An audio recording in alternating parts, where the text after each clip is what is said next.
आज शाळेचा पहिला दिवस आहे आणि आपण जर पाहिलं तर चिमुकले जे आहेत ते नवनवीन स्वप्न घेऊन नवी पुस्तके घेऊन या शाळेमध्ये दाखल होताना आपल्याला पाहायला मिळत आहेत। जिल्ह्यातल्या अनेक शाळांमध्ये शैक्षणिक अधिकारी असतील, त्याचबरोबर आमदार, खासदार आणि मंत्री असतील, या सगळ्यांनी चिमुकल्यांचं स्वागत केलेलं आहे।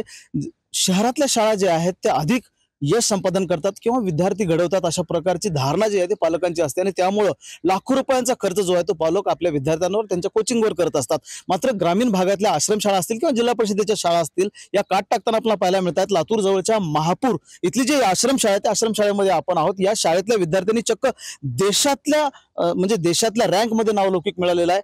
आपल्यासोबत पृथ्वीराज भिकाणे आहे, ज्यानं कॅटेगरीमध्ये 66वा रँक तू जेईई मध्ये मिळवलेला आहे। अभ्यासाची कशी पद्धत होती आणि आता पुढे काय करतोयस?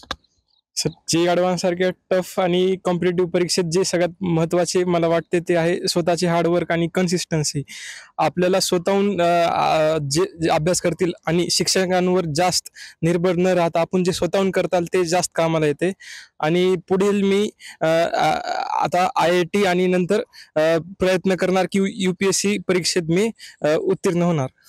आपण जर पाहिलं तर शहरातल्या शाळा ज्या आहेत त्याकडेच सर्वांचं लक्ष असतं, मात्र ग्रामीण भागातल्या ह्या आश्रमशाळा आहेत जिथून विद्यार्थी दिल्लीमध्ये आता शिकायला जात आहेत आणि IIT मध्ये आपलं नाव लौकिक करतात। त्याचबरोबर नीट मध्ये देखील ज्यांनी यश संपादन केले ते देखील या शाळेचे विद्यार्थी आहेत। मला सांग, नीट मध्ये किती मार्क पडले तुला? आणि 533 मार्क। बॉम्बे प्रेम विकास माझं नाव।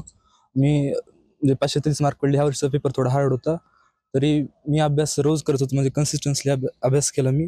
आणि फक्त NCERTतूनच करायचं असं हे असतं, पण NCERTच्या बाहेर पण केला होता, त्यामुळे यावर्षी प्रश्न थोडे हार्ड पण आले होते।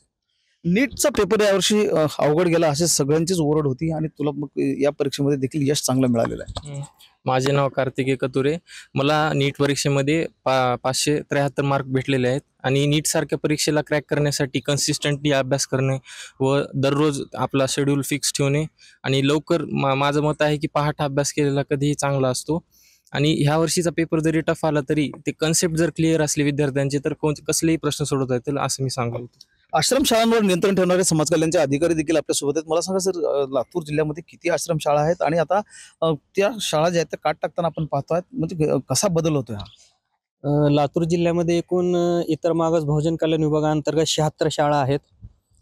त्यापैकी ही रेणुकादेवी उच्च माध्यमिक आश्रमशाळा वसंतनगर महापूर या शाळेतील विद्यार्थ्यांनी घवघवीत यश मिळवलेलं आहे। आणि इतरही ज्या निवासी शाळा आहेत, लातूर विभागाअंतर्गत 4 जिल्हे येतात, त्यापैकी 225 शाळा आहेत आणि इतर शाळाही अशाच काट टाकत आहेत आणि त्यांचे विद्यार्थी स्पर्धा परीक्षांमध्ये आणि इतर परीक्षांमध्ये चमकत आहेत।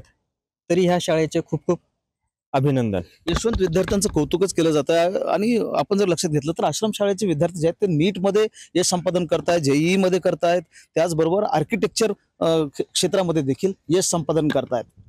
महेंद्र जोंधळे, TV9 मराठी, लातूर।